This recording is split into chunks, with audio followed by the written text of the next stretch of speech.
ముఖ్యమంత్రి చంద్రబాబు నాయుడు గారు మాట్లాడుతూ అమరావతి నిర్మాణానికి 2 నుంచి 4 ట్రిలియన్ డాలర్లు కావాలన్నారు. అంటే దగ్గర దగ్గర 2 నుంచి 4 లక్షల కోట్లు కావాలట.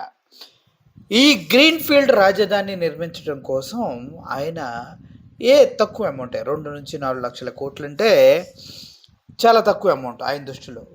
సెల్ఫ్ సస్టైన్డ్, సెల్ఫ్ ఫైనాన్స్డ్ రాజధాని అంటూ ఇప్పుడు 2 నుంచి 4 లక్షల కోట్లు కావాలని ఆయన చెప్పడం వెనుక అసలు అంతరార్థం ఏంటనేది ఎవరికి అర్థం కావట్లేదు.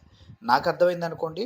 2 నుంచి 4 లక్షల కోట్లు ఆయనకు కావాలి. ఎందుకంటే అక్కడ ఆయనకు సంబంధించిన సామాజిక వర్గానికి సంబంధించిన భూములు, వాళ్ళ కుటుంబానికి సంబంధించిన భూములు ఉన్నాయి కాబట్టి వాటన్నిటికీ రేట్లు అంత రావాలనేది ఆయన అభియోగం అయ్యి ఉండొచ్చు.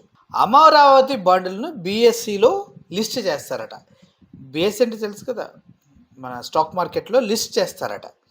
అనంతరం దానికి సంబంధించినటువంటి ప్రణాళికలని రూపొందించి ఆ లిస్ట్ చేసి మరి ఎలా ఏ పద్ధతిలో దాన్ని అభివృద్ధి చేస్తారు, ఏ పద్ధతిలో దాన్ని సెల్ చేస్తారు అనేది నాకు అర్థం కాలేదు. కానీ గ్రీన్ఫీల్డ్ రాజధాని అంటే ఏంటి అనేది మాత్రం నాకు అర్థమైంది. ఇక్కడ గ్రీన్గా 3 పంటలు పండే భూముల్ని, సారవంతమైనటువంటి భూముల్ని, పంటల్ని సర్వనాశనం చేసి గ్రీన్ ఫీల్డ్ని కాంక్రీట్ జంగల్ చేసి అద్భుతమైనటువంటి రాజధాని నిర్మిస్తా అని చెప్తూ ఉన్నారు. అది కూడా 2 నుంచి 4 లక్షల కోట్ల రూపాయలతోనే.